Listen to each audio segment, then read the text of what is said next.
Hello students, कैसे हैं आप सभी। आई होप आप सभी काफ़ी अच्छे होंगे। आज आपके लिए एक इन्फॉर्मेशन हम लेके आए हैं। जैसा कि अभी एक दो दिन पहले हमने आपके लिए नोटिफिकेशन भी डाली थी कि बैच वाइज भर्ती जो वो शुरू हो गई है एंड 2 मंथ का टारगेट जो है आपके पास रखा गया है। जब भी आपके पास कोई भी बैच वाइज भर्ती होती है तो 50-50% का क्राइटेरिया रहता है, यानी 50% आपके पास बैच वाइज एंड 50% जो आपके पास कमीशंस के थ्रू होगा। तो बैच वाइज का क्राइटेरिया तो आपके बीएड से रिगार्डिंग है एंड आपके जो टेट क्वालिफाइंग कैंडिडेट है उनसे रिगार्डिंग है। लेकिन जो कमीशन होगा आपके पास 2023 और 24 में medical, non medical, arts, Shastri से रिगार्डिंग, उसका जो लेटेस्ट सिलेबस है वो आपके पास क्या रहेगा, उसका एग्ज़ाम पैटर्न आपके पास क्या रहेगा, उसके लिए आपको क्या एक पेपर देना होगा या उसके आपको 2 पेपर्स देने होंगे, क्या सिलेबस रहेगा, क्या क्वालिफिकेशन रहेगी, उसके बारे में हम यहाँ पे बात करेंगे। तो देखिए, कमीशंस के लिए अगर हम बात करें थोड़ा सा प्रीवियस में, तो जितना भी अभी तक आपके पास पेपर्स हुए हैं, आपके पास 170 क्वेश्चन जो है उसमें आपके पास आते हैं और 15 की जो है आपकी डॉक्यूमेंटेशन वेरिफिकेशन होती है, यानी आपके डॉक्यूमेंट के बेसिस के ऊपर आपको नंबर लगते थे। और जो 170 का क्राइटेरिया था वो 120 और 50 का क्राइटेरिया था, यानी उसमें आपके पास 120 जो है आपके सब्जेक्टिव थे और आपके पास जो 20 यानी 50 क्वेश्चंस थे वो जर्नल थे आपके पास, जो नॉर्मली सभी एग्ज़ाम्स में आपके पास आते हैं। लेकिन जैसा कि आपको पता है चयन बोर्ड तो अब भंग हो चुका है, उसकी जगह नया राज्य चयन आयोग जो है आपके पास गठित हुआ है, जिसके तहत जो है आपके पास वैकेंसीज ली जाएगी। लेकिन बीच में थोड़ा सा लोगों के लिए एक किया गया था कि जो सी ग्रेड की जितनी भी वैकेंसीज हैं वो पब्लिक सर्विस कमीशन के थ्रू ली जाएगी। तो उन्होंने एक न्यू पैटर्न निकाला था जिसमें उन्होंने बात की थी 2 पेपर्स की, उसमें नेगेटिव मार्किंग की भी बात थी आपके पास। तो जो 2 पेपर थे, फर्स्ट पेपर जर्नल था, सेकंड आपके पास सब्जेक्टिव था। लेकिन क्या पैटर्न रहेगा, कितने नंबर का पेपर आएगा, किस तरह से आएगा, उसकी कोई भी बात वहाँ पे थी ही नहीं, यानी वहाँ पे सिलेबस की कोई बात की ही नहीं गई थी। और वहीं से फर्स्ट टाइम आपके पास निकल के आया था कि 2 पेपर आपके पास होंगे।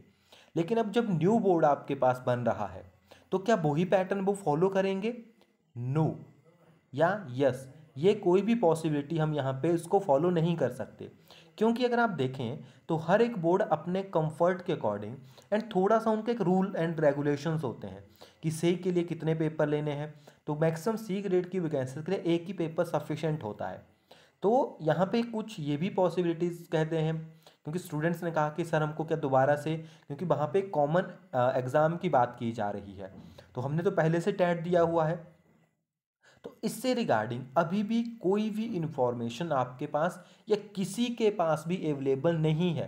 तो मैं आप सभी के साथ सिर्फ इतना ही कहना चाहूँगा कि कुछ कॉमन सिलेबस होता है वो हमेशा आएगा ही आएगा।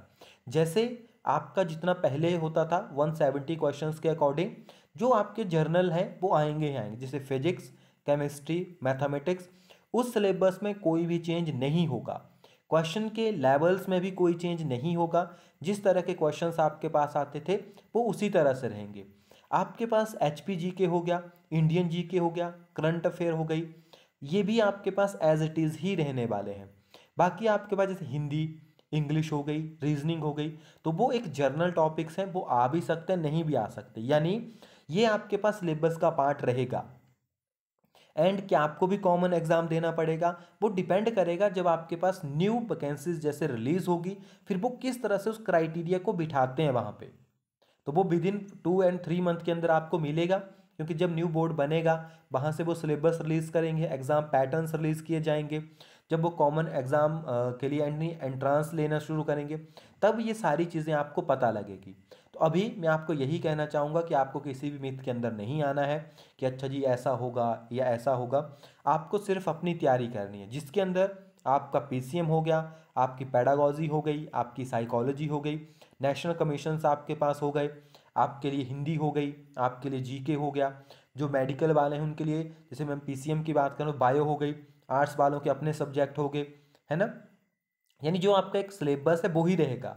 अगर एग्जाम के पैटर्न में थोड़ा ब्रेकेज भी होगी तो सिर्फ पेपर को तोड़ा जाएगा, सिलेबस तो वही रहेगा। आधा सिलेबस एक साइड, आधा सिलेबस दूसरी साइड, है ना। तो इसीलिए आपको अभी किसी भी डाउट में नहीं आना है कि पेपर 1 है, पेपर 2 है, ऐसे कुछ भी नहीं है अभी आपके पास। तो आपको एक प्रॉपर पैटर्न में जो है अभी अपनी तैयारी रखनी है। बाकी कोई भी अगर लेटेस्ट इन्फॉर्मेशन हमारे पास आएगी तो वो तभी आएंगी जब आपके पास जो है जो आपका न्यू चयन आयोग है जब वो बन के तैयार होगा, ये राज्य चयन आयोग जो बन के तैयार होगा और जब वो वैकेंसीज को रिलीज करेगा तभी आपको लेटेस्ट इन्फॉर्मेशन देखने को मिलेगी। तब तक आप पेशेंस के साथ अपनी तैयारी करते रहें, क्योंकि तब तक आपको कोई एग्रेशन की ज़रूरत भी नहीं है, क्योंकि जब ये चीज़ें बनेगी तभी आप उसको अच्छे से कर पाओगे और तभी सारी चीज़ें क्लियर होगी।